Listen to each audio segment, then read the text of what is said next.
Yo, to the club. What it do, y'all? We back at it, man. And today, man, you know who it is. I'm the voice of the culture, and I'm sitting in with a very special individual today. This brother right here, man, I'm blessed to be sitting in his suite, his studio. This is where all the magic happens. He creates everything. When I say everything, I mean everything, you know what I mean? And I kind of just felt it was only fitting that I sit down and talk to this young brother, man. And welcome to the round table, my brother Malcolm, man. Thank you, man. CEO, boss, designer of Retired clothing line. Yeah. Yo, first and foremost, man, I gotta give you your flowers. You have your attire is crazy. Those that don't know about it, let me grab something off the shelf real quick, just to let y'all see something very light. This is just light work. He has the shorts to go with it. He's doing a little bit of everything for my brothers who like to get on their casual, cool, laid back fly. Yeah. This is definitely one that I'm loving. Yeah, let's pay attention to the. It's not out yet, but it's coming out. You know what I mean? This is just a small thing of what he's doing and what he's bringing to the culture, man. But welcome to the show, man. And yo, thank you. No, thank you. Because like I said, man, this is one of the individuals. You know, I just strolling. Once again, I'm just on my IG strolling. You know, searching for the next individual I could tap in with, talk to. You know what I'm saying? And give them their flowers. And I bumped into you on an interview with a brother you was having, man. Shout out to him. I don't quite know him. Okay. You know what I'm saying? But it just happened. And, you know, here we are. God made it work, man. Yeah. And, I'm sitting with the guy, man. That, you know, the man, the myth, the legend. Mm-hmm. So let's talk about the journey, man. Where did it all start from, man? Where you from, man? I'm from Patterson. Okay. Jersey. I grew up creative. Like, if I look at all my baby pictures, I was just creating all the time. And unless you want to leave that there with me. I was just creating, man. And I was just a kid that would go do puzzles. I would draw. And that just carried on into as I got older. So when I got older, like grammar school, I was like in gifted and talented classes, things like that, because I used to draw. And then I used to draw clothes. I used to draw people in clothes. Like all my characters look like AI, like Iverson. So I would just draw clothes, draw jerseys, jeans, and every character had like braids. And then when I went to high school, I would play basketball for Patterson Catholic. I was in high school and we won the county tournament. And one day in class, my best friend, which is still my best friend to this day, my brother, he was behind me and I drew up a varsity jacket. And I showed it to him. He's like, yo, show it to the coach. I took it to the coach. I was like, Coach, I think these should be our jackets for the championship. He took the paper, got it done. I still have the jacket. It sucks that I don't have the sketch, but I still have the jacket. And actually, I was going to try to like repurpose the jacket and redo it. I want to ask you that. Yeah, I was going to try to redo it. That's a classic piece of material. Classic piece. And it's crazy because like I came up in the 2000 era. So the jacket is huge on me still right now. You know, back then, everything was just long. Tees are like down to your knees and stuff like that. So that's kind of where the design journey started. In high school, I had my own art teacher. Like I would go to the library to do art. And the rest of the kids would be in the classroom. So you kind of already knew your calling early. I didn't. Oh, you didn't? You were just talented. I was just talented, but like, it's funny you say that. There's only a small percentage of people that know their calling at a young age. I agree with you. It's not a lot. I agree with you. Because what happens is we got all this talent when we're young, but then life, parents are like, don't do this, go to bed at this time, don't do that, take away this, they take away that. You know what I'm saying? You in school for 8 hours a day, like you in that system. So little by little, your stuff gets stripped away. And only the lucky few are able to gather that back, and I'm the lucky few. Okay. I'm the lucky few. So that's how the journey started, man. And I just even on a physical level, I just used to be home as a kid cutting clothes up, cutting the arms off. Simple stuff, but for me, it was like, this is different. Right. I'm not looking like them. Right. So I would cut the arms off of sleeves. I would cut it down the middle. I would take things apart and try to hand sew it. So like, I always had that. I just never knew it was a power. Wow. I never knew it was a power. It's crazy you use the word power. Yeah, because it's not power. Purpose. It's a power. When creativity is power. When you think of spirit, when you think of the spirit of God, it's power. And we have that in us. So creativity to me is a power because it allows you to, one, feed yourself, feed other people around you. It allows you to make changes in your community. It allows you to make changes in your lifestyle. And you're giving back to the world. God gave you these talents for a reason. So anybody that's watching this, one thing that makes me cringe is when people don't want to share their ability, their talent. That's a self sin to me. You have to get that out into the world because you were given that gift. So what do? You reciprocate and give that gift back. Right. That's the way I look at it. But yeah, that's how the journey started. And then 20. So I don't know if you know this, but I was third. I don't remember the year. 2014. Okay. I woke up one day and I was like, I want to try to do custom sneakers because I like to try stuff. So I woke up, had a bunch of Jordans in the closet. I went on YouTube, figured out what I needed to get, got the stuff, started paying. And I remember I went on Instagram and I was like, this is going to be my new hobby. Kept doing it every day. I'm talking, I would go to work, come home, paint shoes. Paint shoes before I go to work. On my day off, paint shoes. Breaking night, painting shoes. I'm in my pajamas, boxers, painting shoes. Just in it. You was in it. I'm in it. You're involved. I'm involved, and I'm seeing the process of things materializing. So now I'm realizing my power. Now I'm like, let me see if I could sell this. So I went to the mall, bought a little baby shoe. I think it was $100. Painted it, put it on the gram. Painted it gold, white, and blue. I put it on the gram. I was like, oh, this is for sale. I didn't sell it for a lot because I was new to that. I didn't know what the profit margin. I didn't know all that. Yeah, you was basically just grinding. I was grinding. And I put it out. And at the time, I used to go to the clubs heavy. Okay. So I had a good network. Somebody hit me up, like, yo, I want that for my son. I said, bet. I think I sold it for $100. I think I sold it for what I bought it for. Okay. Because at the same time, I wasn't that good. So I couldn't really like... You couldn't go out there and go ape shit with it. Yo, give me 300, give me 400. You know what I mean? I couldn't finesse. And I'm not... Like, I have a conscience. I was about to say, I don't believe that's inside of you to be the finesse type. I didn't get that from you. I'm not going to lie. Even the times I tried to finesse, it never worked. Like, God always was like, nah, bro. That's not the way it goes. That's not what we doing. Mm-hmm. But the times I was clean and honest and upfront, I got what I wanted plus more. So, and that's not to cut you off, but that's the divine intervention of you and your spirit and your relationship that you have with God. Right. Because, you know what I'm saying, you're talking about him, so I know you have a relationship with him. Yeah. You know what I mean? And I respect that because I'm the same way. I have a personal relationship with him too. Yeah. And when you said that, that's real. When you stay true to what you're doing, your blessings are overseen instead of trying to go through the back door. Yeah. Because the back door ain't nothing but if you go through there once, you're going to try to go through it again and again. And it's really only hindering you. Yeah. So that's dope, but you allowed your spirit, your consciousness, but you also allowed the Lord to come down and say, yo, champ, we not doing that. You know what the purpose is. Right. Stay on it. You know what I'm saying? Gotta say this, though. Coming from Patterson, you're trending in a different society and a mind state.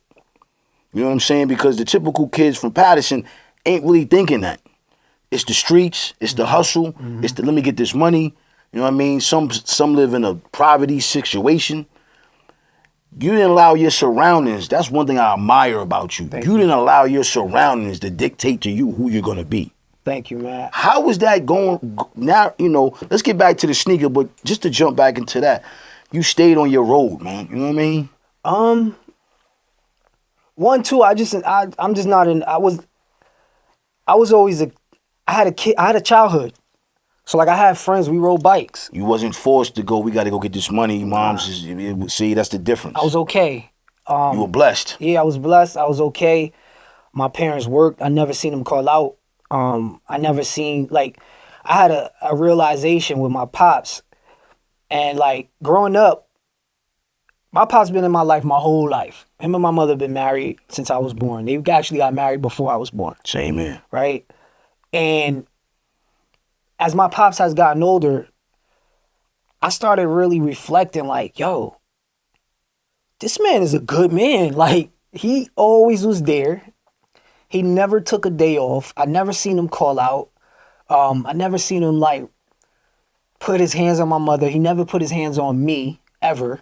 But at the same time, I wasn't a bad kid. Like, I never been in trouble. You know what I'm saying? I never been in trouble. I had no interest in being in trouble. I had no interest in the streets. I was a hooper. I was a creative. Always was exploring. Always knew it was better things out there. So me and my group of friends, which I still have the same core group of friends to this day, and I'm 40 years old, we would always just go ride bikes. We would go ride bikes in Elmwood Park. So we was always interested in the better side of life. Outside of Patterson. Yeah, man. We knew it was more than I'ma keep it North a Main buck. and all that other stuff that the hood glorified. I'm gonna keep it 1,000. I remember when we played ball, and summertime would come, and they'd be like, "Yo, whole team, we going to Fifth Ave Projects to hoop." I didn't care if it was Fifth Ave Projects because I had family that lived there. I knew people You that still lived had a there. core group, I had a you know what I mean? Yeah. But I'm like, ain't no way I'm about to go to Fifth Ave Projects in the summer and just hoop, bro. I'm about to be a kid. Like, this is the summer. I'm about to just go do me, ride bikes. And the irony behind it is, me and my friends, we would go hoop. But I looked at it like, I want to do it on my terms. Like, I want to live my life. I don't want to be forced to go play basketball. If I want to go, I'll go. But other than that, we would always go to Elmwood Park or different towns, Paramus, wherever, just to see what was out there. So that's how I kind of, now reflecting on it through this conversation, that's how I developed a taste for something else. But I always rep where I'm from. I never be like, oh, I ain't from there. Like, nah, I always tell you that's where I'm from. Yeah, and that's the part about, you know, this whole journey of life. When you sit down and get the chance to know people, because this is for the culture. This is me and my man's first time even locking in. 100%. 100%. I don't know this man from. We had a few conversations on the phone, some text messages. Here we are. So it just goes to show you how the universe can put people together when it's supposed to be. Yeah. You know what I'm saying?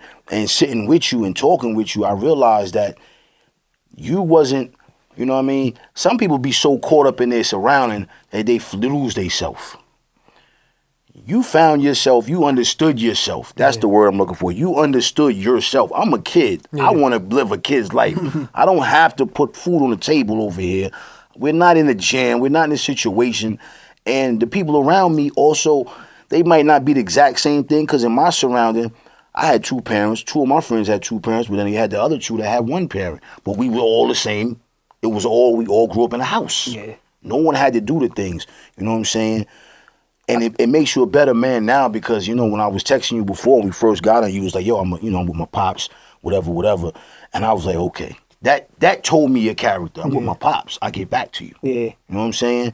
But let's talk about that sneaker, man. You sold to your peoples, first one. So I sold that shoe, and then I was like, oh, all right. So I started cooking. But was the shoe supposed to be just a painting on this? You know how you do your thing with the sneaker. So it was like a graffiti Nike. You know what I mean? Or was it? Nah, it was a paint, like color change. A plain just. It was a white Jordan, and I just put gold and blue on it. So you just did a color change. Did a color change. Okay. So I then started getting heavy into like the Louis prints on the shoes. Right. That's where I was going with it. The Bape prints on the shoes. So I was following the trends, right?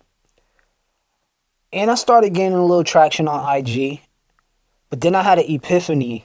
One day I was just like, everybody doing Bape stuff. Everybody doing Louis prints on shoes. How can I be different? And for anybody watching this, it's always important to ask yourself that question, because you will get the answer. How can I be different? Your spirit will give it to you. So but you got to be in tune with your spirit. You got to be in tune, Let's right? be clear. If you're not in tune, it's not going to happen. It's not going to happen. You'll just be following the trend. Right. So I'm like, how can I be different? So then it just hit me. I was like, simple. I just do colorways. Simple. I just do colorways that nobody's seen. So I started doing colorways, and man, when I tell you, it changed. I woke up one morning. I did a Jordan 1, and what I used to do is I used to do these colorways and name them, like give them my own name.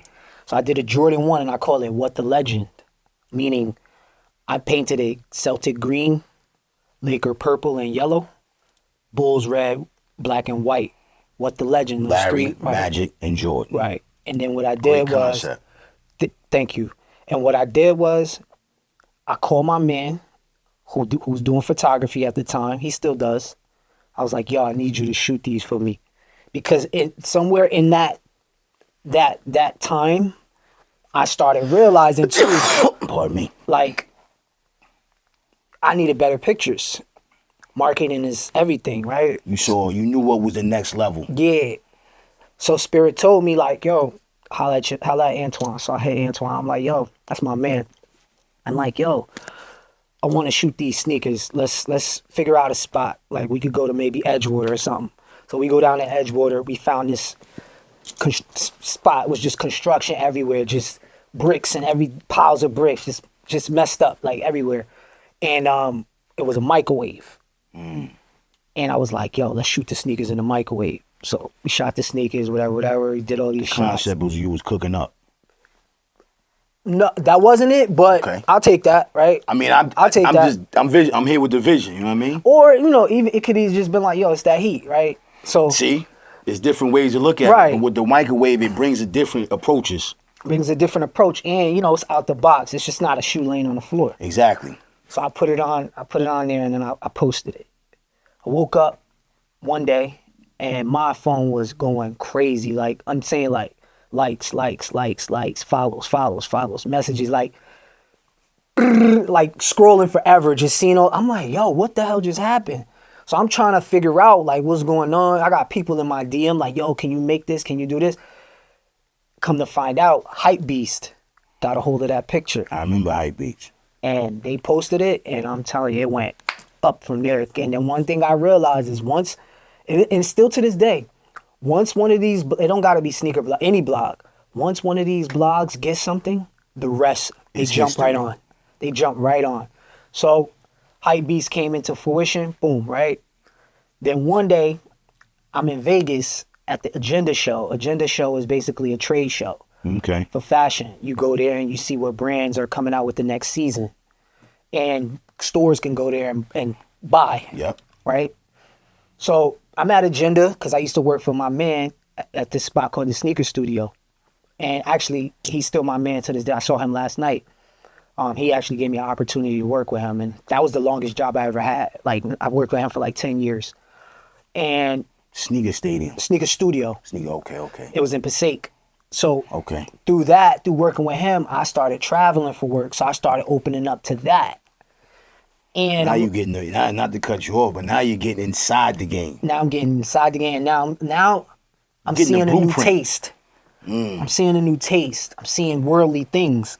But prior to that, I hadn't been to LA. I hadn't been to Miami. Well, I've been to Miami, but I hadn't been to LA or these other places, Atlanta, things like that, because we would go. So one day I'm in Vegas. It was around All-Star Weekend. I'll never forget, because I had the All-Star shorts on, Mitchell & Ness joints. And then I had the patent leather. That's crazy. I was out there for that All-Star game. Was you? Yes. So I was in Vegas. You said Vegas. I was out there for that. I forgot what year it was. I forgot too. Shout out to Coley. Why we all went out there. We was courtside that game. It was It was like between 06 and like maybe 08. so I went after. Okay. I was probably there like 13. Okay. So I got the shorts on. I got the patent leather 11s, the Legend Blues on, and I painted them. I customized them. So what I used to do was, if I knew I was going on a trip, I'd dip a shoe. Come on, man. Because I already You knew. already like, know. You right, were ahead, 2 steps ahead. Right. Yo, where'd you get them? Oh, I designed them. Right. So Walking billboard. So check it. I'm at the spot. I see Nice Kicks. I see they got a table. So I walk over to Nice Kicks. They had this fitted hat. It just had their logo with the N and the quotation thing. I'm like, yo, that's hard. Like, it was so simple, but I'm like, that's tough. So I asked the lady, I said, how much y'all want for that hat?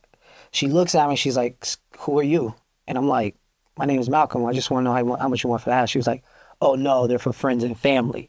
Real stink. So I was like, all right. So I walked away. End of the show, some dude comes, he tasked me. He's like, yo, man, I'm sorry. Like, she was real Unprofessional. a real unprofessional. He was like, I forgot if he said that was the owner's wife or sister or something. I don't know. But he's like, yo, she was wilding, basically. What's your address? I'll send you some stuff. I said, all right, cool. I was like, what you do over there? He's like, oh, I do write-ups for different sneakers and things like that, custom work. He threw the word custom out. I said, oh, you do customs? He's like, yeah. I was like, yeah, I got these joints on, these custom right here. I did these myself. He's like, no way. He's like, I was actually looking at your sneakers. Like, I never saw those before. I'm like, yeah, I did them. I was like, how can I get like a write-up? He's like, email me a picture. Like, email me pictures. Went home, cooked up an email, sent it to him, right up on deck. So I said to myself, how can I thank him? So I was actually, like I said, I was working at the sneaker studio, and at the time, we started developing accessories, and I was like designing them. So I took an accessory, and I was like, yo, I'm gonna send you an accessory for looking me out. So I sent him that, and I developed a great relationship. I still have a relationship with him to this day. His name is Ian Stonebrook, good dude. So he put me on the map on Nice Kicks, and then Robert Patos, he put me on the map with Hype Beast. So, and I still have a relationship with him too. I can hit him up, how you doing, how's the family, things like that, because relationships are super important. It's cliche to say this, but it's the truth. Relationships are more important than money. Relationships will bring you the money. So I just like to develop those relationships and keep them afloat, because right now I'm working on my own shoe. So once I make my own shoe, all the things are right. Guess who's getting those samples? Guess who's getting the pair? Come on. Those people that look me out. And they're still a part of that sneaker culture and community, which will most likely help me build that. And hopefully the people that follow me through custom sneakers still value me in that realm of the shoe world. Which they do. Right? And then they'll be like, oh, I could rock with this. Because to me, in my mind, the shoe is crazy. Like, it's fire. The materials that I'm using, the way that I'm setting it up, it's going to be dope. So, and I have no doubt about that. It's just up to the factory to get it right. You know what I'm saying? Right. But that's how that started. But the transition was, I was doing the shoes, and at some point I was just like. So at this time, you knee deep in this game. Yeah, I was deep. I was going. How old are you about this time? You don't mind me asking? I started when I was 33, the magical 33. Pat Ewing. Yeah, Pat Ewing. I'm just even thinking like Christ. You know what I mean? Like, I was getting Christ, yeah, I was Larry thinking like Bird. that. Yeah, we're gonna go to the higher ups. I was 33 when I started the shoes. I just stopped last year. Why? Because I wanted to do fashion. Okay. Because this was what I always did. I didn't paint shoes when I was a kid. I used to cut clothes up. I used to design clothes. I used to draw clothes. I had a love for it. I love it. Sneakers, I loved it. But at a certain point, I was like, I need to level up. The way I could level up in shoes is just to make my own shoe. Because then now I don't got to... Also, at the same time, for anybody who's watching this as well, there are points in life where you got to know when to get out the boat. You know what I'm saying? Can you say that again? Because I was having a conversation with somebody 2 days ago. Yeah. You got to learn when to say, nah, I'm cool. Yeah, you got to learn when to get off the boat. Because for me, being on that custom sneaker boat, you're not breaking the bank. It's not money while you sleep. I want to make money while I sleep. Okay. I want to wake up to 50 orders. All I got to do is just ship them out. That's it. Not that I'm lazy. I put my work in. I put my time definitely in. not lazy, because you wouldn't have been in the game this long. You wouldn't have built the relationships and the rapports. Right. And the older I get, the more I realize I don't need to be doing all this physical BS. You know what I'm saying? Like, I just don't really need to.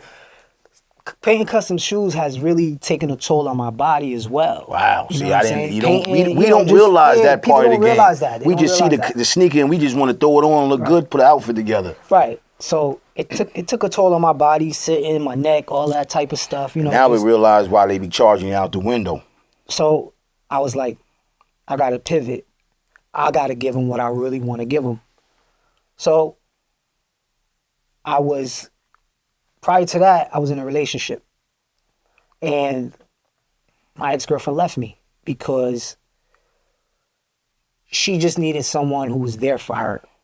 I was more mainly focused on creating and giving my gift back. I'm one of those people, man. You're a creator. Yeah, like you lock anyone in. who dates me, they gotta understand. You date. It's like a relation. It's like having a child. Yeah.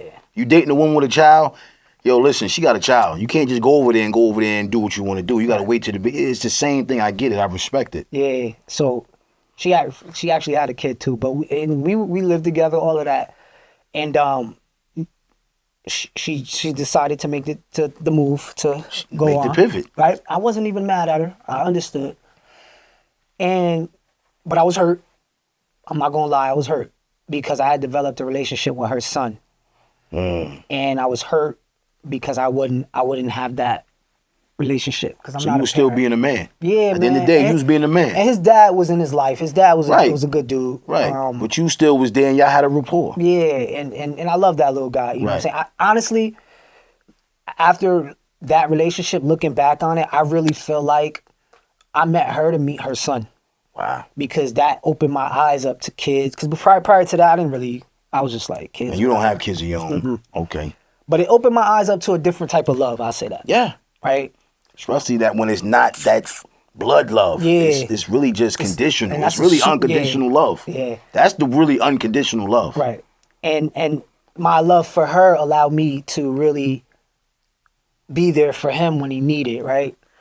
So I say that to say, when I broke up with her, I started looking for myself. Like I started trying to figure out who was I, because up until that point, I felt like I had everything. I had the girl. She had her son. We had a nice little apartment.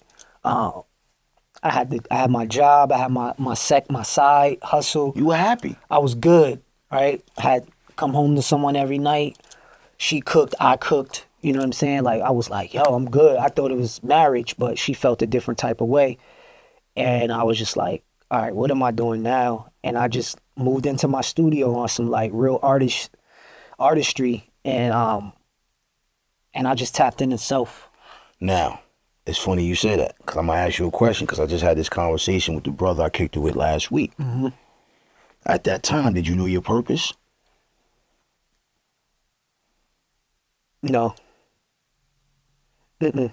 Even doing sneakers, I didn't know. I'm going to keep it 100, man. We all have a few purposes. I said that last week to my man. It's not just one. Exactly. Right? We all have a few purposes. And you can find a new purpose every month. Yes, you can. So I tapped into self.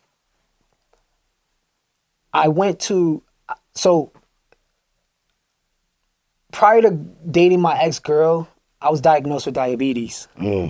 So this is about to be another. My story is cool, man. We here, bro. So this is another layer. So the reason why I chose my ex-girlfriend, because at the time I was dating.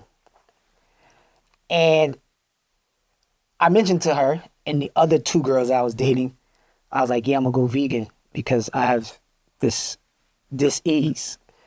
And they told me the best way to do it is diet and exercise. So I'm going to go vegan. Now, you got something to say? Nah, you just dropped a jewel, and I hope everybody understands what you just said. I'm going to drop more. Dealing with a health. Yeah. The doctor told you certain things, and you followed the script. So I go to the doctor. He's like, because really, I really went to the doctor to get... Did you want to get on the meds and all that? Was you scared of all that? So check it. I really went to the doctor to get STD checked because me and my ex-girlfriend, we was really getting serious. So I wanted to make sure everything was cool with me so we could just play like we play. Right. Right? But coming out of that, he's like, you don't have any of this. You have this. Diabetes, full blown. And I'm like... Well, how old were you at the time? I probably was 34. So this is about 6 years ago. Yeah, I probably was like 30. I might have been younger. I don't remember. You was in your 30s. I was in my 30s. You know what I mean?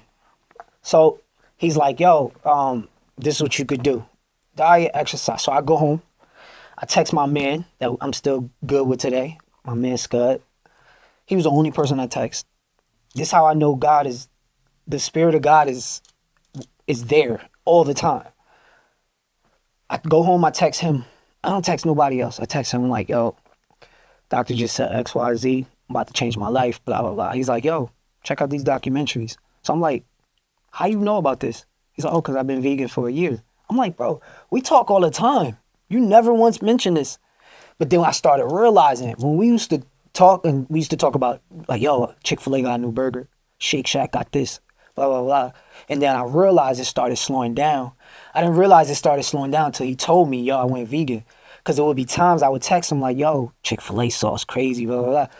And he wouldn't really answer. Or like, it'd be short-winded. Short answer, like, oh, word. Right, it'd be short-winded. So when he told me he went vegan, then I put it together. I was like, I was like, how is that? He's like, well, really, I don't like telling people because when you tell people that, they feel like you think you're better than them. And I'm like, he's like, you'll see. I'm like, all right, whatever. So I watched these documentaries. It's funny because people are like, oh, excuse me. Yeah. Like you upper echelon. It's like, no, I'm healthy. I just want to, I'm aiming to be healthy. Choice. Right. So I get my research. I went in my refrigerator, every piece of processed whatever that was in that refrigerator, I emptied it in a bag. I took that joint on the street and I gave it to like somebody that was less fortunate. Have it. Then I would just started eating vegan, beans, salad, pasta. Like in the beginning, it was like kind of rough. Not rough, but it was like Transition. I don't know what I'm doing. Right? You transitioning. So back to the girl situation. I got 3 girls that I'm talking to, and I tell all 3 of them like, yo, I'm about to do this. 2 of them laughed at me, and one of them was like, I think I want to try it with you. That's who I chose to be my girlfriend. The journey. So I got in cahoots with her as far as a relationship, and then obviously whatever happened. But within that, after me and her broke up, I used to go to this, I still do, but I was going to this herb store in Passaic Park. And I would go whenever so often and get herbs, fresh herbs, vitamins, things like that. And I would talk to this lady. And me and her would be having these open, deep conversations that I've never even had. Like, I used to be so closed off. I used to be so guarded, so standoffish. But I'm talking to this lady like she my aunt, right? Like, we just kicking and talking. I'm just opening up. And then one day, man, I just found myself in her arms just crying. And she took a step back. She pulled out a business card and she was like, here, come see me. And I'm like, what's this? She was like, just come see me. I said, all right. A few months pass or whatever, I find a business card laying around. I was like, let me see what this is about. I tap into her. I go by her crib. And we did like a healing session. Spiritual healing session. She had the meditation bowls, crystals, sage, all this stuff. So I get there. She's guiding me through all this stuff. And at that one session, bro, I woke up. That one session. After I left there, I was a new person. I started opening up more. I started caring more. I started sharing more. I stopped being selfish. I started meditating. And then I just started seeing like real spiritual things happening, like right in my face, like, yo, I just was talking about this and now it's like boom right here, or like real synchronicities, like true synchronicities that's like mind blowing. I'm just like, okay, something's here.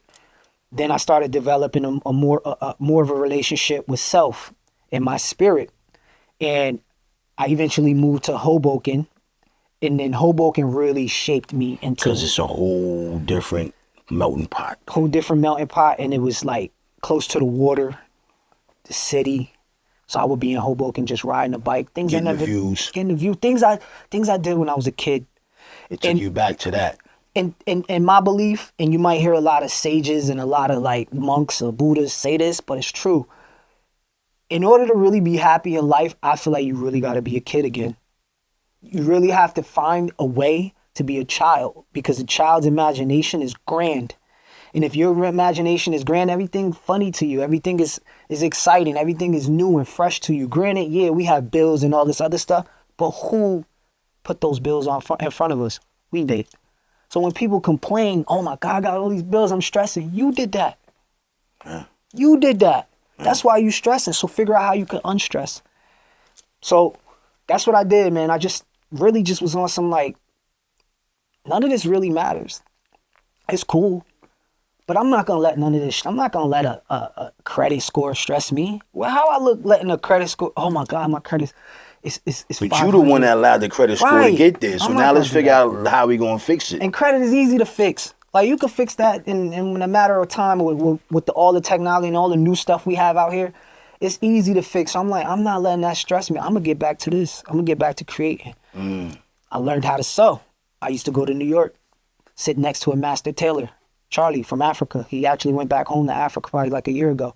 But me and him developed a crazy bond. Like every day I would just go sit next to him, watch him. And then being a student. Then I learned how to cut patterns. Then I learned how to speak that language. Yo, I need a 1/4-inch stitch here. I need an overstitch on this. I need this seam like this. I need this pleated. Started learning those terms. Started learning how to measure. So I'm like, this is my purpose. Because if it's not, why are all these things landing in my way to help me keep going forward? Right. That's how you know what your purpose is. When you're doing things and it's what you're supposed to be doing, things are going to be falling in your place where you can be like, oh, yeah, I want to do that. I want to do that. Oh, that's not my purpose. I'm good. That's how I be looking at things. Right. So I learned how to sew, learned how to cut patterns, and then I met a pattern lady in the fabric store one day, and she started doing my patterns, and it just started going up from there.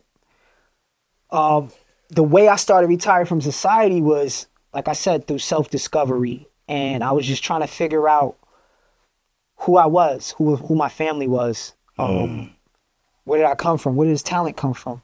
Where did this style come from? So I'm looking through family photos, just looking through them in my studio in Passaic, just looking. And I'm like, so one thing, I don't know about you, but I feel like this is a cultural thing for us Black Americans. My family used to sit at the kitchen table on Friday nights and play cards. My family did the same So thing. it's definitely a cultural thing, right? For us. Yes. So they would be at the kitchen table playing cards, pity pat, all that other stuff, you know, sipping, drinking, smoking cigarettes. And when the kids came in, get out of here, this is grown folks' business, blah, blah, blah, right? So I was witness to that. Like, my grandmother's house was the party house. Like, everybody went there. So I'm looking at these pictures and I'm like, man, everybody's smiling. People got the big frame glasses on. People got nice, you know, cut suits on just at the table, you know, the everything is just looking real. And you proper. dressed up too. Right. You wasn't running around with the pamp on and no shirt on. You were dressed. We were dressed. Right. You was dressed, right. You was dressed. Because when company came, you know, you wanted to be presentable. Exactly. So I come across this one photo and I put it down and I'm like, I'm talking to myself out loud. I'm like, yo, man, they look retired from society. And I was like, that's it. I was like, that's the brand. I was like, because for it to just come so fluid like that. Wow, that's crazy. Because then we spoke before. You said you had started something before. Yeah, which is funny you asking, because I just got an email saying that somebody's looking to trademark that name that I started before. It was called American Genre Premium Brand Clothing. I started in 2013, and it folded because I didn't have the resources. I didn't have connections. It was just me. I didn't know what I was doing. And that's why I say too, like, it's important to stick with what you love. I didn't know it was my purpose when I did American Genre in 2013. That's why it folded.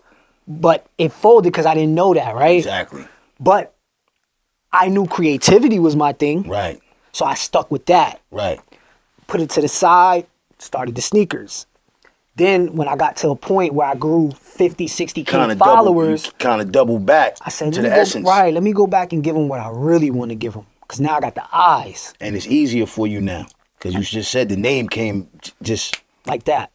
And funny story though, I'm good at naming things. Funny story, the American Genre name came when I was like in the bathroom. Like it came when I was in the office. But you and these names, it's so different because with the clothes, like your names... Truthfully, your name is just for you to be the age that you are. You're not giving it, and I'm going to say this because I hate to use this word, no nigga name. No average culture name. Not know what everybody's doing. Retired from society. You know what I see us doing as a culture?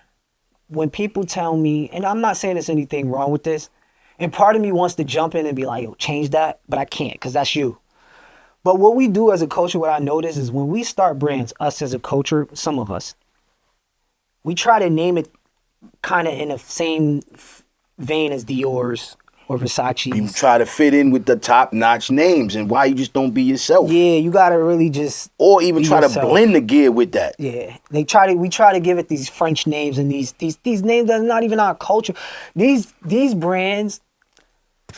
These European brands. Not even for us. Let's just keep it a buck. They're not, and then they use us to look like idiots. They use these statues of these Greek people and all that represents devils. Right.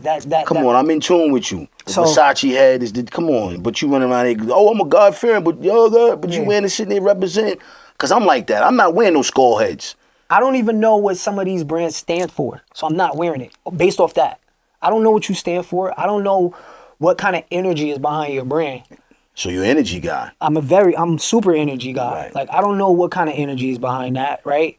If you look at what Balenciaga did a few years ago, with the kids, what is that? But people forgot quick. They still out here rocking the Balenciagas. Chasing it. So it is what it is, you know what I'm saying? Because us black culture, we use that as a trophy. Right. Instead of using something like this as our trophy. Right. Why not make this the trophy? As soon as we get a couple of dollars income tax money and hit it big, we going to Neiman's. Now let's go to our local designer that got the same stuff that's in Neiman's and even fire. Yeah. And let's stand out even more. Right. I want to be the person that say, yo, what is that you're wearing? Right. Instead of say, oh, you got the blue Dior. And Nothing wrong with it, but we chase right. it. We chase it as trophies. Let's be honest, bro. We chase this shit as a trophy. Yeah. And it's sad. It's conditioning. It's way beyond. It's conditioning from like oppression, because what happens is, as a people, you and that's another conversation I want to have like at another time. But like I just feel like and I'm gonna be honest, people could be mad at me if they want, but at some point, if we're ever gonna get over the hump, we really got to put to bed that we've been victims. Like we really got to just put it to bed.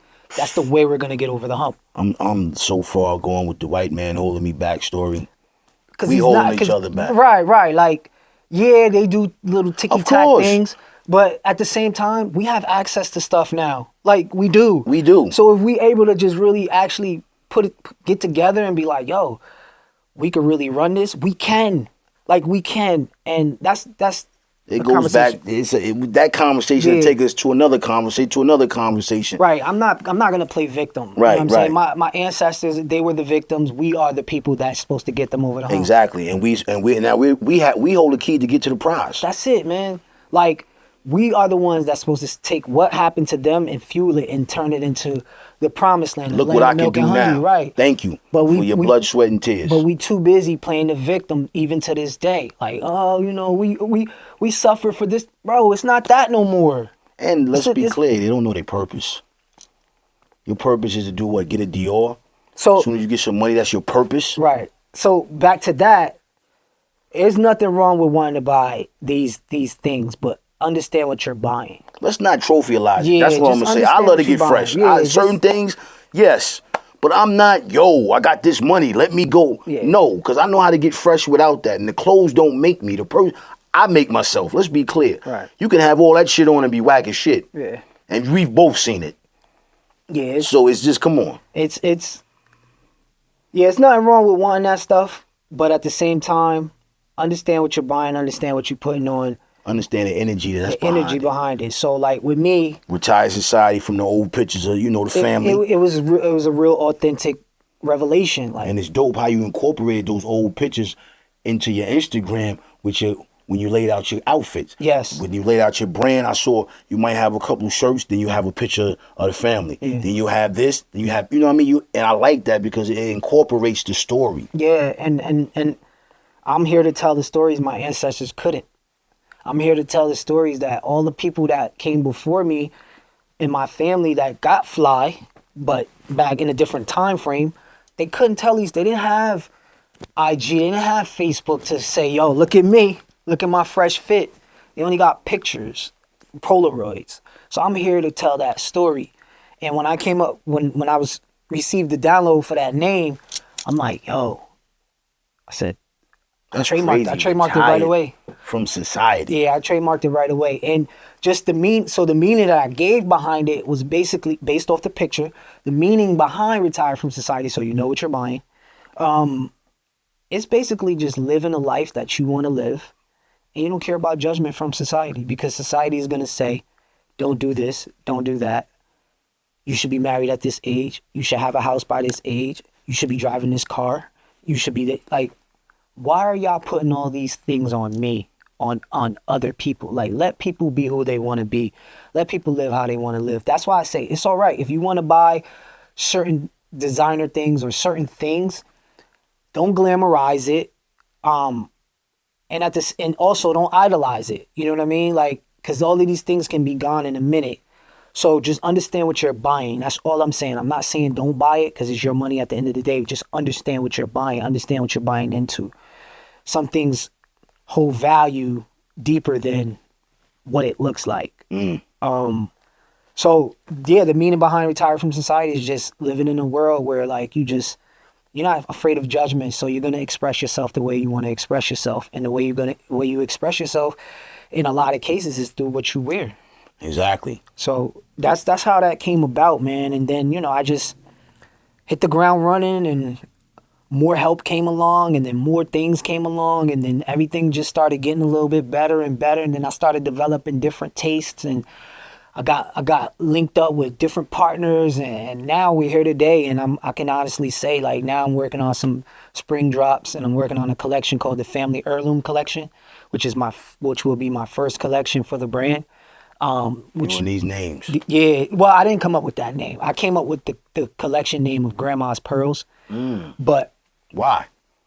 Grandma's Pearls? Yeah. Because everybody's grandmother Had pearls. had pearls. And whether you was man, a boy, You or a got girl. an old school soul, bro. Your Thank you, soul man. is not 40. Your soul is about 50 up there with me, because I knew when you said it Yeah. what it was about. What it was about, yeah. Because I watched my mother get the pearls from my grandmother and watch my mother give it to my sister to wear the pearls to the prom. It just keeps going and going. Passed down. It's an heirloom. It's a And family heirloom. and the uniform makes it. You know what I mean? Those that understand the history of their culture and their family will understand what it's about. Yeah. When I heard the retire from society, man, I just, honestly speaking, man, when I saw the pieces and I saw the name, it just made me realize, to me, it was a state of freedom. Yeah, I'm free. basically. I'm free to be me. That's- That's what I got from it. And you can have that, because even if people want to put their own definition behind it, the root of it is, I'm free from all the societal norms. I'm free from what y'all think is normal. Y'all thought standing in line 6 feet apart from each other with a mask, y'all thought that was normal? Nah, that's not normal. That's not normal to me.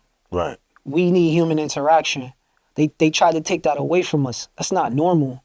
You know what I'm saying? It's not normal for all these school shootings to be happening. It's not normal for somebody to be like, yo, you shouldn't wear Nikes and Adidas. Why? That's what I want to do. It's how I felt this morning. Andy's is comfortable. I'm comfortable. Why are you telling me how I should be comfortable? Because we caught up in a world of, we got to follow a leader. So put your own meaning behind it. Retire from society, but the base of it is, I'm doing me. And I'm doing me in a way where I feel liberated. I feel free. Nothing illegal. I'm just doing me. So, Right. And a lot of people feel like that. I feel like what I'm putting out right now, a lot of people feel that way. I'm tired of this.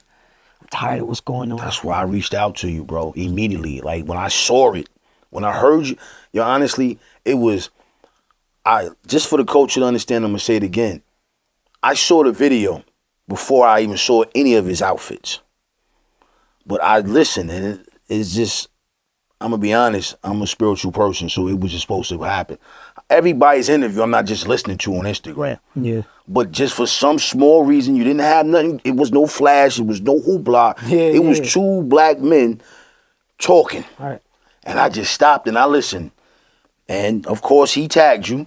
And I said, well, let me see what he got going on. And then I saw it, and I'm like, holy, literally, this is it right here. Thank you. This is what I'm looking for. Yeah. This ain't trending. You know what I'm saying? This and it's fly shit. Let's be clear. It's not like, oh, this is just odd. I'm going from shirt to shirt to shirt to shirt. And I'm like, oh, shit. To the point where I'm going to pull out something for the culture that's a little bit different. And a lot of y'all may not even understand. I just want to pull out this sweater that I'm looking at. I want to show the collar. Like, this was one of the things that captivated me. The collar. It's not your average collar. He's giving you a T-shirt. I'm going to let you describe it, brother. Yeah, honestly, walk us through it. I'm not the one that designed it. Yes. Let's really, damn, I don't have it, but I might have sold it.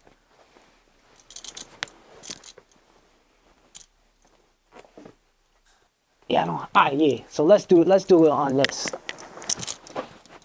So show some branding. Right. Holy shit. I ain't see this. So I didn't even see this. This is reflective. This is simple. I need this. I need this Small. to go with them. I can do Jordans. the that large like this. Please, I need this. Yo, I need that. So basically, this is retired 1984. I was born in 1984. And I just Question. Can I get retired from 1974? sure. I'm not opposed to that. I could do that for you.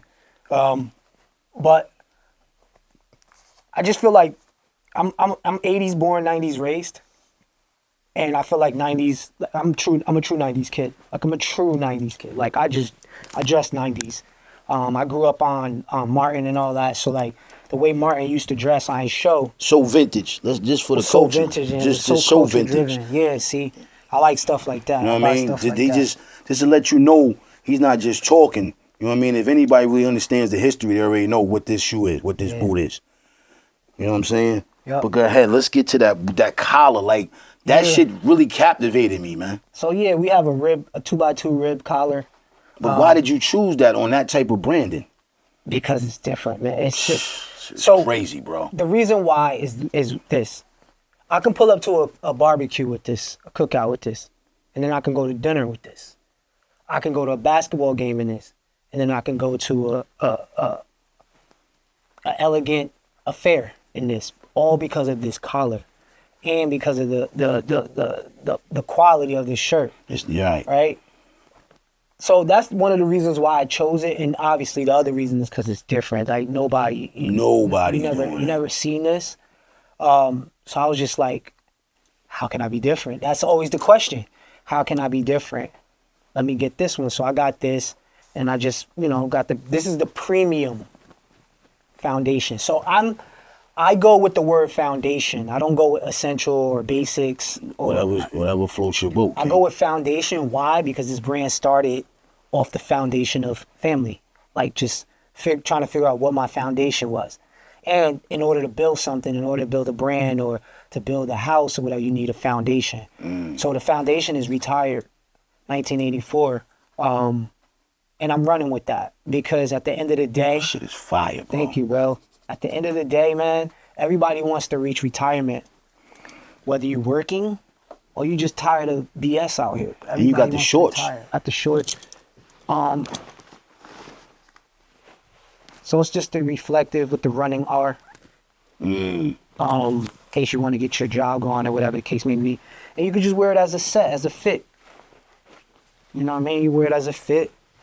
And you clean as hell. Like you. And no one has it. Yeah, Let's you be clean, clear. man, you clean. Me, I just don't want nobody to have it. Yeah, you just clean, man. So like, I like color, but I like to keep it clean too. I don't like really dress over the place too much. But I'm super 90s, super sports themed out. I want to show y'all something too, man. Cause I don't know. I do stuff like this too I saw that. on the side. This is crazy. So I do stuff like this on the side, like right here. I'm just showing y'all, just the different things that I'm capable of. Right here we have the denim Knicks. Why did you choose the denim? Because nobody doing denim like Nobody's this. doing This is denim. laser engraved. Wow. With the Statue of Liberty. Yeah, nobody's doing denim like that. And it's lined. Real clean. Real and neat and heavy. Heavy too. Real It's heavy. not no little cheap light, you know what I mean? Nope, it's not. And then the back. It's crazy how you put the 98 finals though. And the crazy part is it should be 99. So I messed that up on the design. But this is mine, it's a sample, so it don't really matter. So we'll say 90. It was the 98-99 season. Right. But I had somebody on the gram, oh, it's fire, but it was night. I'm like, I mean, it's always gonna be one. Always. It's always. but yeah, man, Now, is the Knicks your squad though? No. Okay. I don't follow sports like that no more. Because after really just, and this is another conversation for another day too. But I stopped following sports because after really just tapping into like spirit and truth, I realized like I watched a video and the guy's like, yeah, sports is like the new circus. Everybody watches sports, and while they're watching sports and distracted and all this other stuff, other things are going on in the background. And I really what it really made me put those words into perspective when I went to Italy. I just went to Italy last month. I was in Rome. I went to the Colosseum. Wow, And fire. they told us the history behind the Colosseum. And I was like, Now, was that for work or that was for just I went on vacation, man. okay? Yeah, it was It was a little bit of both. I feel like for you. I feel like you always on your work. Nah, I feel like well- you always kind of on your dean though. I'm always on my creative dean. Right. But work, I haven't worked in a long time. You know what I mean? Like, I respect that. yeah, I haven't like worked that. in a long time. I like that. Like, I haven't worked in a You know, you talking long shit time. though on the low. That's some cocky talking shit. But haven't- I yeah. admire it though Yeah. because you're doing what you love, and a lot of us are not doing what we truly love, and that's why I said about the purpose thing. Yeah. A lot, you know what I mean? I said this. I don't want to replay it in it, but a lot of people, I feel like, and I'm saying this because me being a father, my kids are different ages. 20, 23. I got 7 kids. I got a 30-year-old. And you hear each person. Everybody's really trying to figure out what they really want to do. Yeah. And my main conversation with them is, do you understand your purpose? Yeah. You know what I mean? And that's something my father gave me 30, 40 years ago. And now it's just not real. I'm 50 now, and it's just not really like, damn, my dad was telling me this shit when I was 15. Do you really know your purpose, son? Yep. And I didn't even understand it then. Like, man, I ain't got time. I gotta go, man. I gotta go smoke this weed. I gotta go party. You talking about purpose? Right. But now I realize that's very important to have a purpose. When you know your purpose, man, you don't wake up confused every day. When you know what you're supposed to do, you're not waking up like, damn, man, what am I doing today? Or damn, man, where my next dollar gonna come from? I know where my next dollar could potentially come from as long as I stay in my purpose. I know what's gonna feed my soul as long as I stay in my purpose. If I wake up tomorrow and try to change the transmission, I'm gonna be frustrated. I'm gonna be upset. I'm gonna be mad. But if I wake up tomorrow and cooked up a design and pressed it on a t-shirt, I'm like, yo, this fire. I can't wait till they get their hands on this. That's basically what it is. If you waking up every day doing silly, dumb stuff, you're gonna get silly, dumb stuff as a result.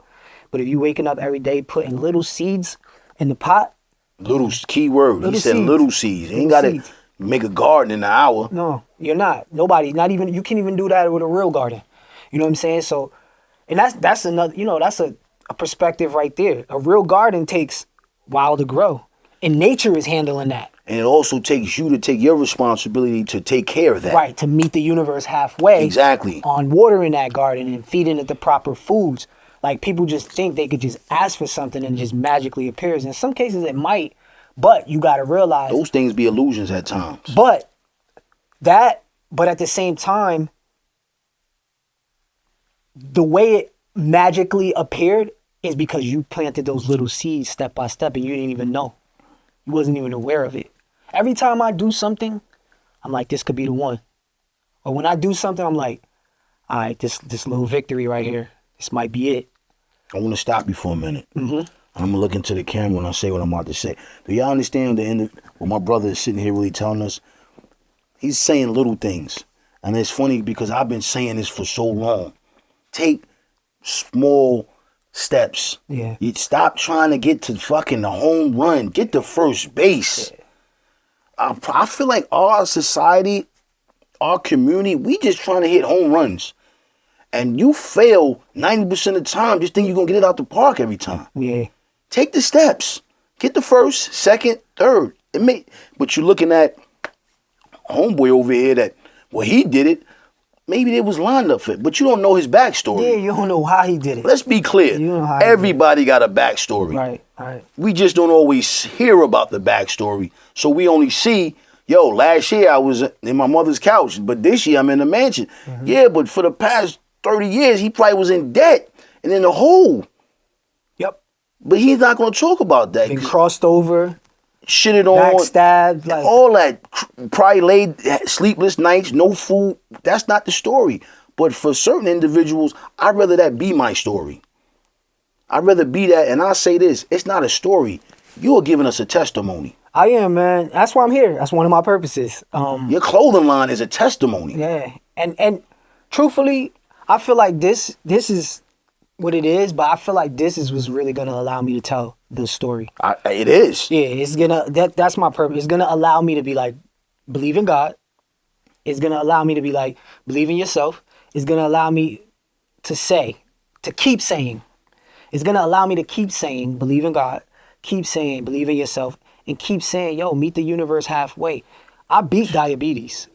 I reversed it. Congratulations. Thank you. I reversed it within a matter of 4 months. So back to your question about the medicine. He gave me medicine. I held it, probably took it twice. I held it for a week. Probably took it like twice within that week. And I was like, I can't be doing this. I'm too busy to be taking medicine. I threw it in a glove box. That's when I started really going on my journey.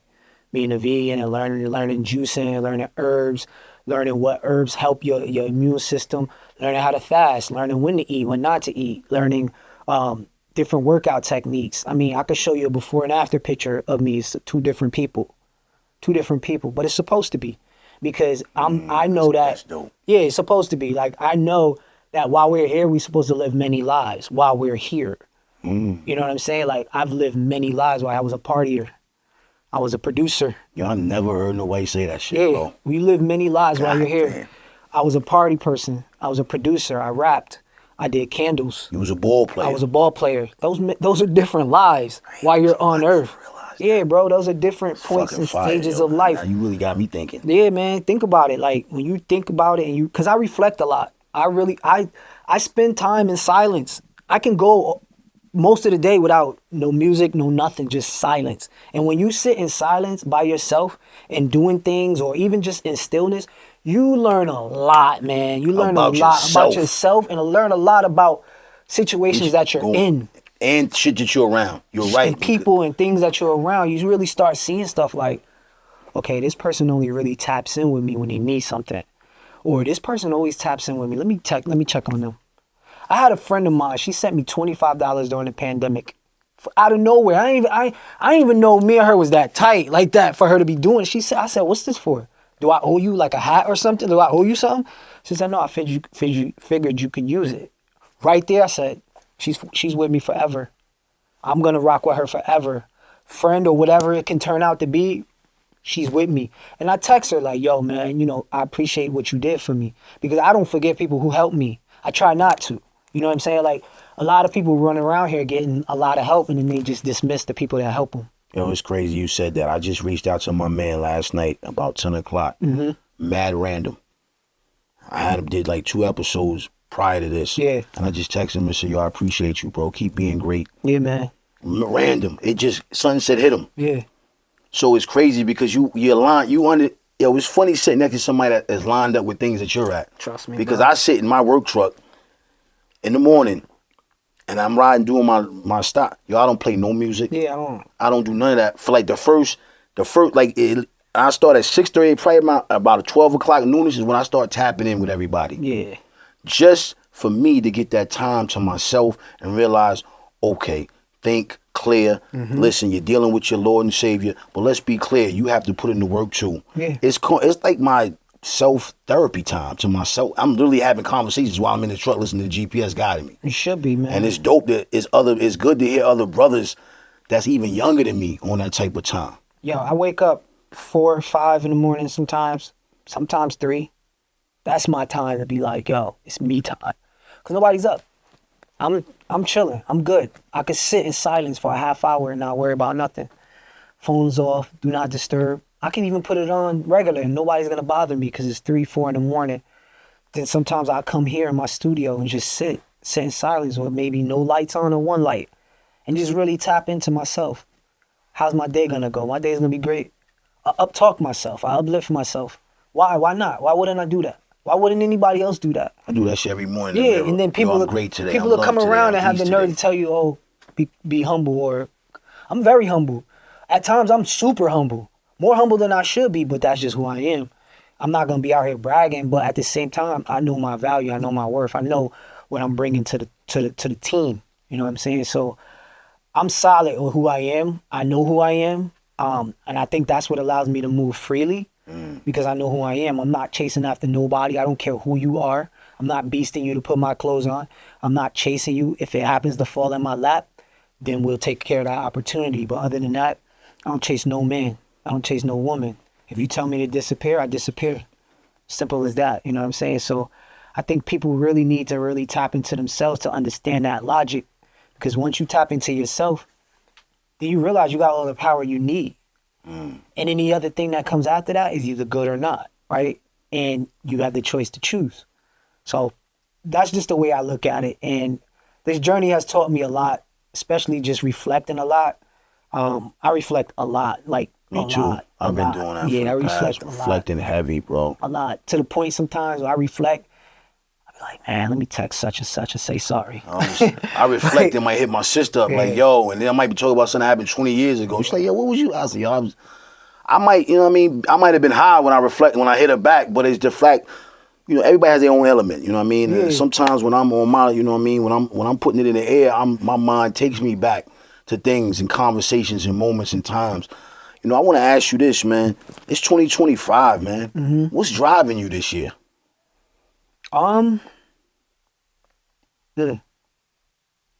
What's driving me? The fact that I know I have something good coming. The fact that I know what I'm putting out as far as like material and far as like spirit wise is good. It's for the greater good. I don't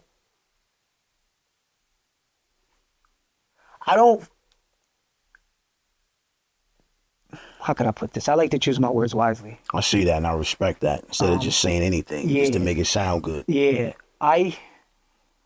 What drives me is putting out the greater good. What drives me is like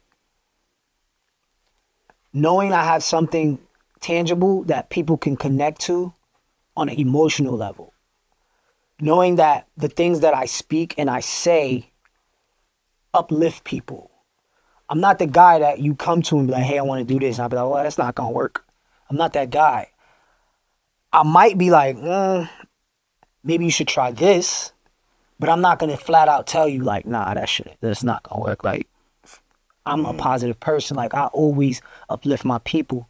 I always look out. And my people is everybody. It ain't even just color related. Because my people is everybody. I rock everybody. I rock with everybody, man. You rock with what's right. I rock with what's right. Who moving right. So what drives me is the fact that I'm putting out the greater good. And I know it's more good to come. And it ain't even really about the money. I mean, do we want to be comfortable? Of course. We want to enjoy these things while we're here.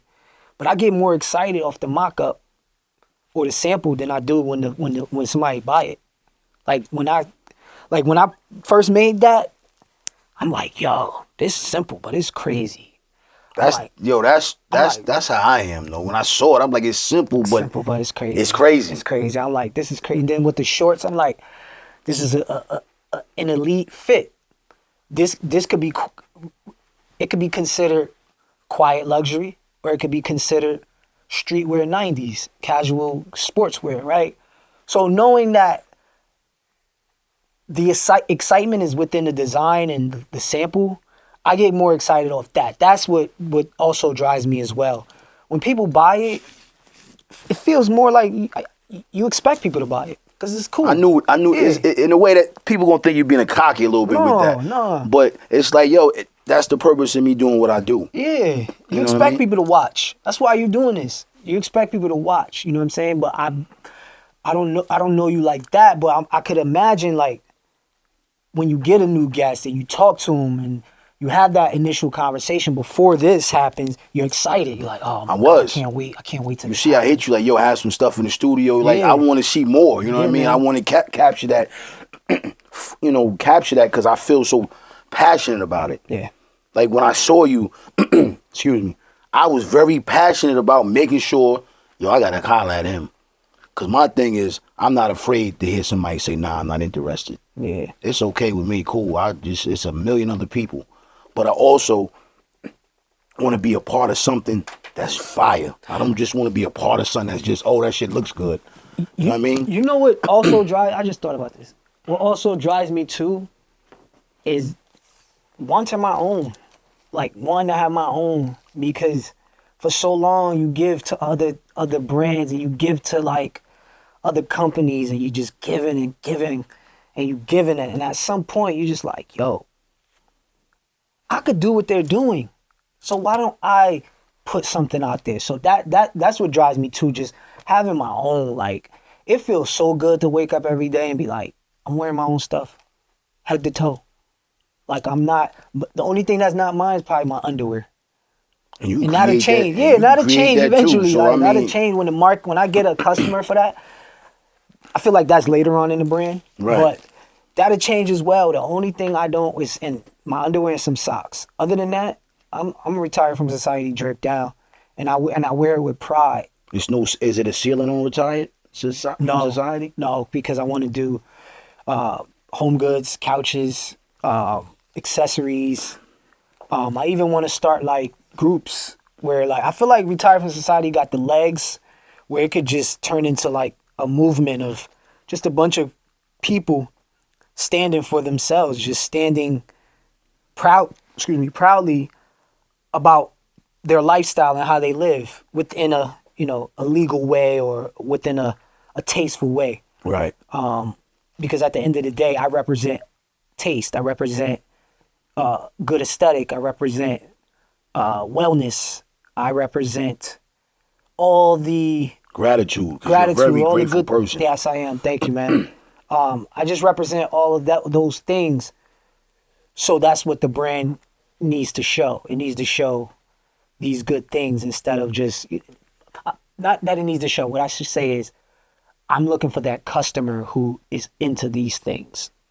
Not the people who are like, oh, retiring society. All right, let's go trash this. No. We're not on that time. That goes to show you the minds. They're not even in tune with what's going on. Because somebody asked me, like, what does it retire? What does it mean? I'm like, no, it don't mean that. Like, why are you taking it there? Why is that has to be the first thing that you think is something negative? But that's why we retire from society, because that's people think, they don't think freely. There's no real like. Is there a varsity jacket coming in for that? I haven't thought of it yet, but possibly. I just have to figure out the placements and everything like that. But I'm working on some stuff, bro. I'm working on some stuff. Like I'm working on some stuff. So working on a nice mesh set. Real dope. Like what about a velour? Velour, you know what's crazy? That's so 90. I'm a velour guy. I had a velour sample made like a few years ago. Because a few years ago I was like, yo, why nobody rocking with velour no more? Because I remember I rock Sean John velours. I got the Fila velour. Yeah, we got velours is super dope. Definitely. But in reality though, I'm really focused on the collection, the family heirlooms. And like I said, I first named it Grandma's Pearls, but this shit is crazy. At the time, somebody was like, why don't we just name it Family Heirlooms? Because it's more broad. It's more broad. And not only now can grandma have a part of it, grandpa, all the, the whole family. So we changed it to heirlooms, and heirlooms just sounds a little bit more richer. It does. Yeah, it sounds a little bit more richer. So what we did was, I don't have it on me, but we created these brooches. This is not the official, but I have the patch embroidered. Yeah, it's crazy. It's crazy. I'll show you after we finish. I'll show you the on my phone. But then we did, if you could pass me that sweater. This one? Yeah, so this is another brooch we did on there. So these represent like things that would be passed down. Right. Within the family. So this pens, brooch. emlets, pens, stones, crystals. And one day I was riding in a car, and I was listening to the Book of Enoch. The Book of Enoch is a book that they took out the Bible. And if you're not familiar, the Book of Enoch as well also tells us what calendar we're really supposed to be on. Okay. So, like, it's really supposed to be 364 days in a year, not 365. Yeah. And it's supposed to be 28 days in every month. So I do know that. Yeah, so I was listening to the Book of Enoch, and I forgot what chapter, but in the chapter he was just like, yeah, and I saw mountains of onyx, mountains of sapphire, and I was like, sapphire. I was like, all right, I'm a theme the collection off of sapphire blue. So that's why you see blues,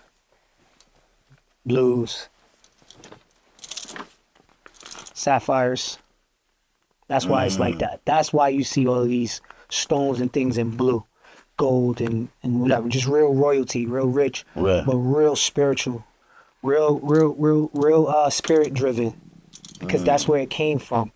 So I got this. I'm doing some shorts. But you also did something very old school on this piece too, by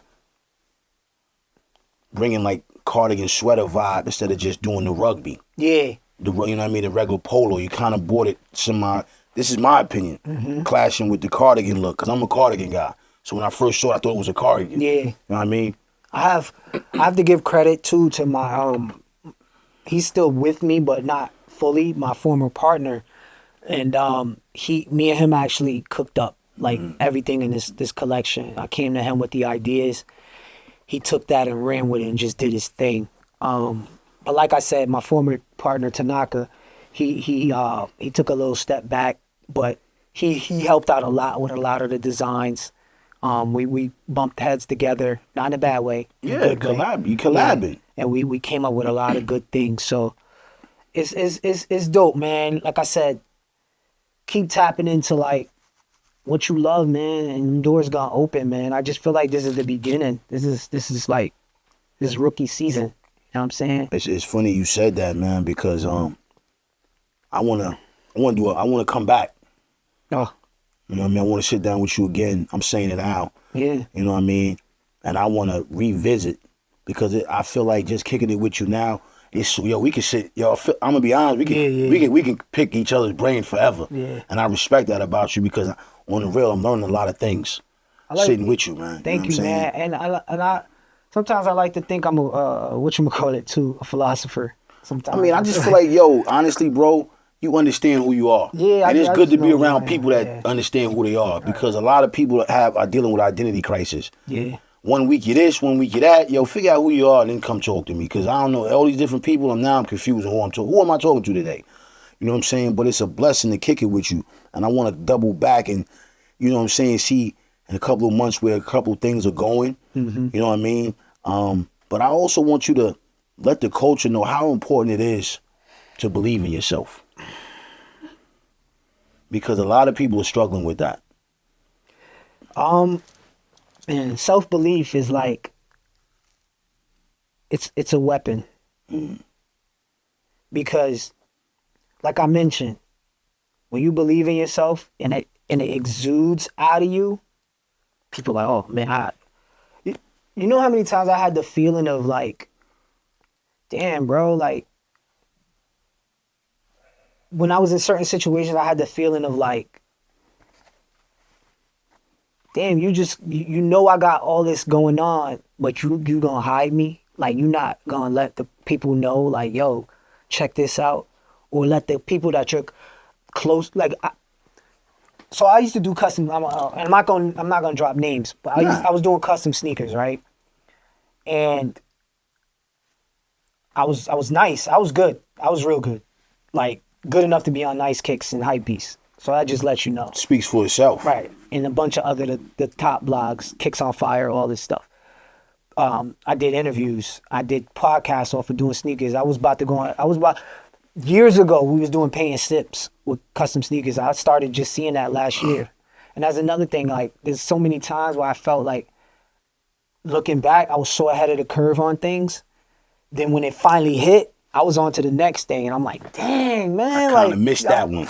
I missed it, but I didn't. I had it. But I just didn't keep cracking it long enough. And that's another thing you got to keep cracking.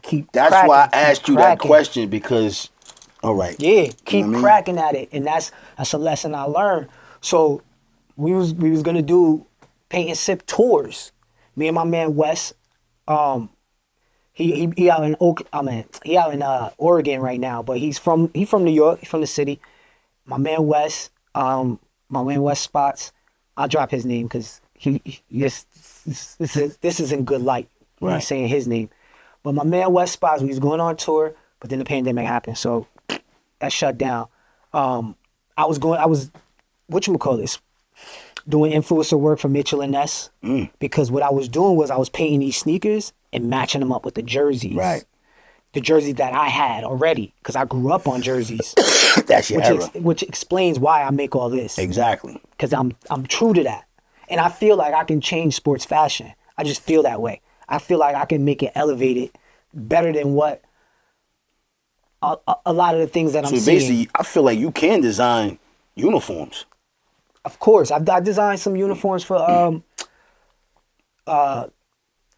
Patterson Cap School. I designed their basketball uniforms. Okay, that's fire. Shout And then out they to ended that. up winning the championship that year when I designed it. So Come I ended on, up man. designing the jackets too. That's God's timing, man. Yes, sir.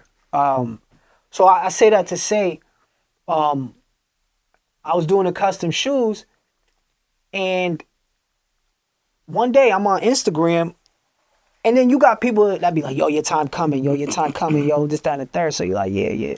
Then one day I'm on the gram, and I scroll across a celebrity's page. Now this celebrity, people from around my way know this person. They know this person. This celebrity is on the page with a customizer. They got a show together. So in my mind, I'm like, damn, What y'all happened? know me. Y'all know him. Y'all know what I'm doing. Why wasn't that opportunity presented to me? But at the same time, you have to realize that's something I would do, but not everybody's like that. Exactly. Everybody's not gonna throw the alley. So I can't be in my feelings about that. What I can do is put my boots on and get to work. So then now, when I'm popping, then you want to come around and be like, then I have the choice to be like, I'm cool on you. I'm good on you. Or you know what? Yeah, let me get that. Right?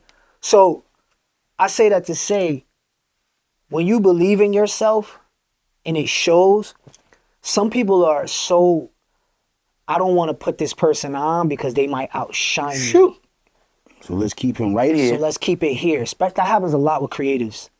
That happens every day. Yeah, like creatives get used and then shoved under the couch. And then somebody, poof, I'm like, oh, but So, yeah, but self-belief is a weapon, but at the same time, it's liberation. It's saying to yourself like, yo, out of all the things I've been through, whatever, I'm still here. I still made it through. I still going. I'm still chucking. That's self-belief. I'm a conqueror. Right. I conquered the inevitable. Not the inevitable, but I conquered what people say was impossible. People running around here like, yo, you can't beat diabetes. And I'm like, BS. Like, shape your life up. You could. Cancer, this, that. You could beat that too. It's all in here. It's all a belief.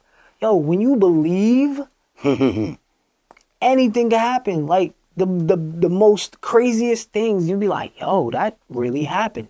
Because I believed it would happen. So, to the audience that's watching, man, spend a lot of time alone. Sheesh. Please say that again. Spend a lot of time alone, but don't seek to be lonely. Because you're never lonely. But spend that time alone so you can ask yourself questions. What do I want? Who am I?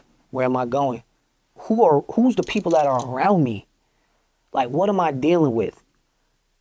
Then you go from there and you start doing stuff. This is another part of it. Try stuff. Like I tell so many people, try something, try stuff. Oh, I'm not talented. You don't know that because you're not trying. You're so busy going to work That's why every you're day. not talented, because you keep saying I'm not. Right. You're are telling what you say. right. You're telling the universe, Come on. I'm not this. You're planting that little seed, and now it's growing, and now you can't do it. And that's the thing too about life. You either plant seeds to grow, or you either plant seeds to become weeds. One or the other. Like, you're gonna plant those seeds to say this is gonna be a beautiful plant, and everything's gonna come in its season. My fruit is gonna bear.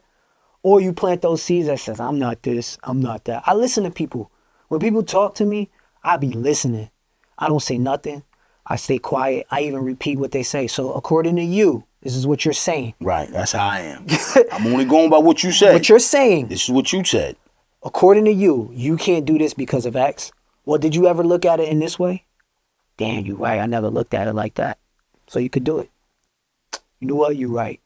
I don't want to be right. I just want to make you aware. I don't want to be right. I want to make you aware. I like Yeah, that. I don't You need to should be put that- right. You need to put down a T-shirt. Yeah, I don't need wanna to be right. I just want to make you aware. Just make you aware because somebody made me aware. And somebody still makes me aware of these like Every last day. night. Yeah, I had a conversation with my homegirl. A good friend of mine, we went to dinner. And then after we got out of dinner, we sat in the car and she was throwing perspectives at me. And I'm like, you know what? I can't even refute that. I said, I'm aware now. I understand now. And she was like, yeah, you just got to look at it from that person's point of view. I'm like, you're right. Like, I'm aware now. I can't battle that. You know what I'm saying? Because it makes sense. And that's what it's about just really tapping into yourself and your spirit and believing like, yo, I can accomplish anything. You know, I listen to things like that before I go to sleep because it's important to go to sleep on that note. It's not good to go to sleep on watching a video of 5 people in a restaurant throwing chairs at each other. It's not good to go to sleep watching a video of like cops choking out somebody. Because honestly, you're gonna be dreaming about that. Or you're just gonna wake That's up in your spirit. Yeah, you're gonna wake up with the You're planning mindset. that in your spirit already, though. Right. You know what I mean? So you go to sleep listening to self-belief things. You go to sleep listening to things that empower you. You go to sleep listening to things that is telling you God is within you. God is not I'm gonna say this to the camera. God is not a person. So when people be like, I don't believe in God, what I really hear is I don't believe in that person.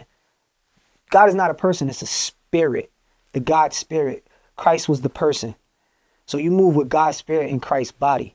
That's the way I look at it. Christ-like, helping people, giving people shelter when they need it, giving people a coin when they need it, breaking bread with your people, telling people the truth, judging but righteously, letting your fellow person know like, yo, I don't think that was really cool, but... And being able to tell them.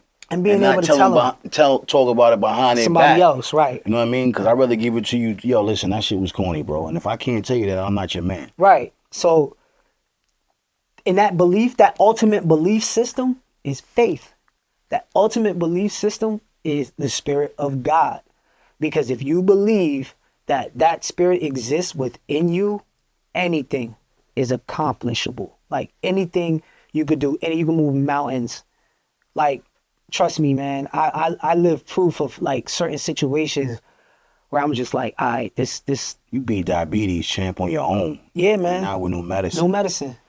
No That medicine. right there is just learning. That right there is, and I'm a very spiritual, in tune individual within myself. That right there lets me know that you said, you know what, I'm walking in faith and not by sight. Yeah.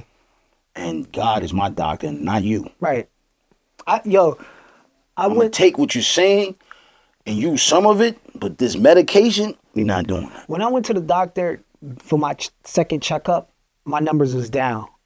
He was like, yo, what are you doing? So I went vegan. He's like, so you stopped eating meat and cheese? I was like, yeah. He's like, well, you know you could still have that stuff. I said, nah, I'm cool. I said, if it was killing me, why would I still continue to do it? Because he wants you to stay reliable to what they're giving you, right? And not relying on you. But he expresses to me, I don't want you to be on medicine, but you're still telling me. He's like, yeah, you can have steak, you have this. Come on, you're subliminally telling me you want me on medicine. But he's like, it has to be a little portion. It has to be. But I said, Doc, that's trickery. I said, Doc, who eats this much spaghetti? Besides a 5-year-old, and they don't even eat that much. They eat more than that, most likely. I'm like, who eats that? He literally is like, you can eat this much spaghetti. I'm like, who eats that much? Because the starch in the noodles. I'm like, who eats that much spaghetti? Especially if it's good. And it's more. And then I'm going to double back. And it's more, right? So that's when I decided, I said, I ain't messing with these doctors. I will only go just for a checkup, just so they could tell me how my oil is running. And once I learn what my oil is running on, I go back to I'm the mechanic. I go in there and I fix it and I tune it up. You know what I'm saying? So that's the mindset I took on. Like, yo, you can't depend on somebody else. I had a conversation with my homegirl the other day. I don't know. She probably won't see this, but because she's not tied to no social media. And I'm not saying anything crazy. But we had a conversation and she's like, oh, can you do me a favor? I'm like, what? She's like, can you take... She makes candles. She's like, can you take this paper over to this, because I go to this place to eat and she got candles in there. She's like, can you take this paper over there? I was like, I don't know if I could do that. And she's like, what? I said, that's your business. You need to handle your business. Don't depend on me. I said, if you ask me to take a jacket over there, cool. I said, but this is for your business. You should be handling that. You ever heard of the term handle your business? It applies here. You should be the one taking that. Why? She's like, well, it's just out of the way. I said, let me ask you this question. The other day you was on the phone with me. You say you want your business to bloom. I said, so why are you looking at this as out of the way? Your business is not going to bloom if you feel like this is out of the way. I said, take that trip. Oh, it's an hour. I said, so what? I said, on that hour trip, you might see another store that might be able to carry your product. Oh, but, you know, I'm not looking for little stores. I want them big. I want a bigger hit. I said, let me repeat myself. On the way, you might find a store that carry your product. You say what size store? That could You be the said big a lick. store. Right. I said, that could be the big lick. Take that drive. Be a part of the journey. I said, because when you sit back and you're able to tell this story, you can say, man, I remember when I took that hour drive. That I didn't want to take. Right. To drop off a little piece of paper. And I discovered this store. And now they buy from me every month. They spending 5 bands with me every month. That's what it's about. So I had to like tell her like, yo, and I'm saying that to tie this into like the doctor thing. You can't be out here depending on somebody else to really make things happen for you and really make things move for you. You got to make it work for yourself. You have to. Yo, man, you know, as we get ready to wrap this up, man, let the culture know where they can find you on your socials. Mm-hmm. And really, you kind of closed it out with that. Yeah. That right there was something that it was definitely needed.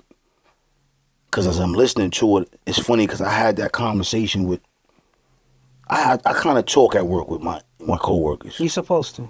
So these conversations go back and forth, we ping pong. And that narrative, what you said, is basically what I said. Yo, you got to just believe in yourself. And that's it. It's me. If you don't believe in yourself, who gonna believe in you? If you don't show the world, I got this. You could be lying. Shit, half of people are lying. Yeah, you could be clear. lying, but at the same time, a lie isn't a lie when something comes into fruition. Exactly. So you could just be out here just throwing it to the universe like, yo, I got this, I'm good. Right? But in your heart, you're like, God, help me. But you like, yo, I got this, I'm good. People gonna be like, he got it, he good.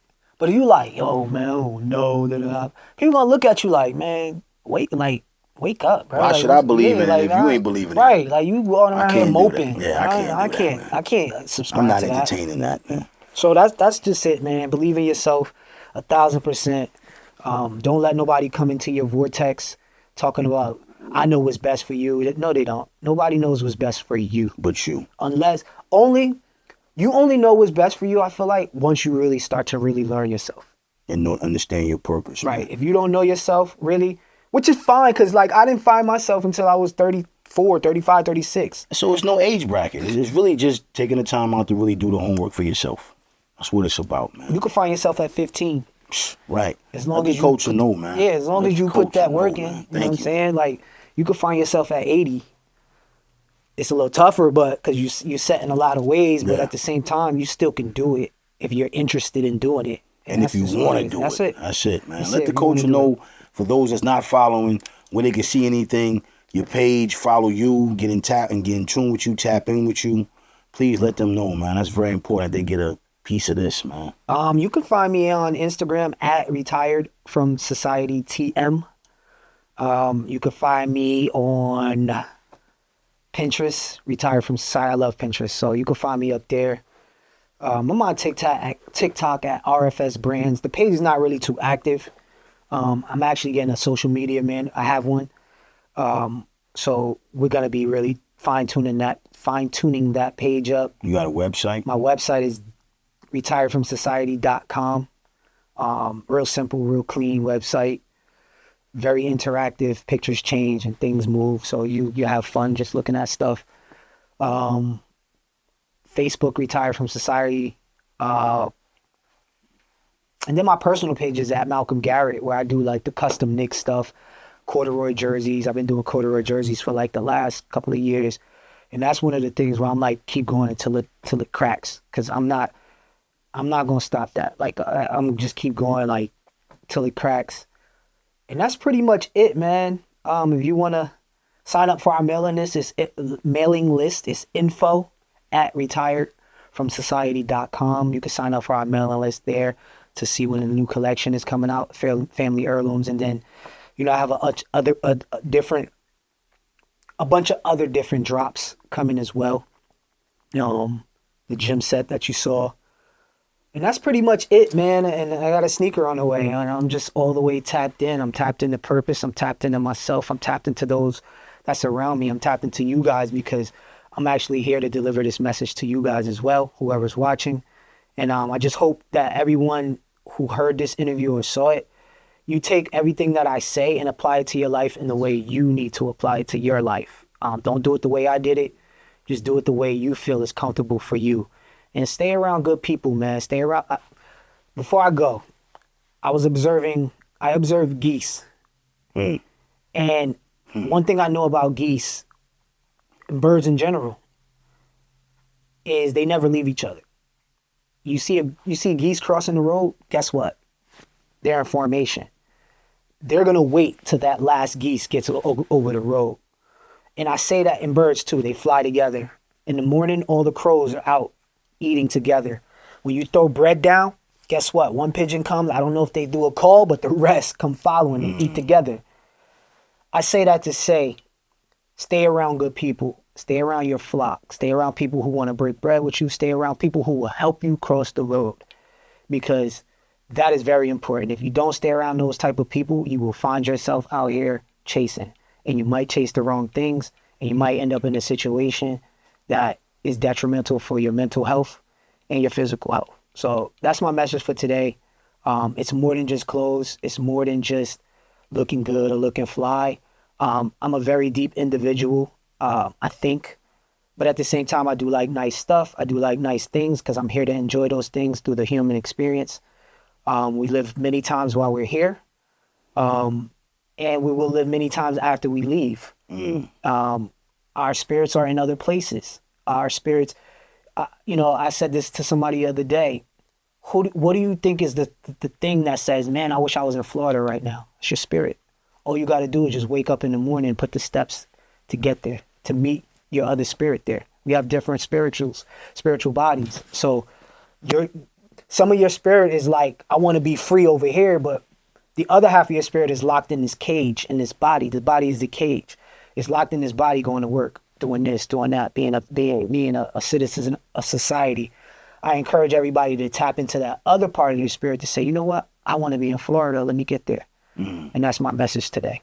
Well, you heard it first. The voice of the culture, myself, my brother Malcolm, retired from society. Yes. It is what it is. Tune in and get ready for the next one. We love you. One. Yo, my brother. Thank you, man. Thank you.